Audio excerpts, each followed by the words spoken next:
किन आए पनि त अनि उसलाई त्यसो वो पछि राति आएको कुरा गर्नु त नैतिकता दिन्छ एउटाको दिनको हामी 200 400 रुपियाँ 500 रुपियाँ कमाउने मान्छे यहाँ कम्तीमा 2-3 हजारको नोक्सान भइसक्यो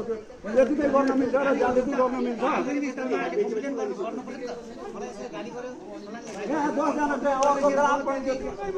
मलाई त्यो नपल्टाएर मैले गाली यदि मुखै छाडिदिए तपाईँले पर्काइदिनु न त मैले पुलिस बोलाए जस्तो पुलिस बोलाइदिनु किन यसले गाली गरेको गर्नु पर्दैन नि त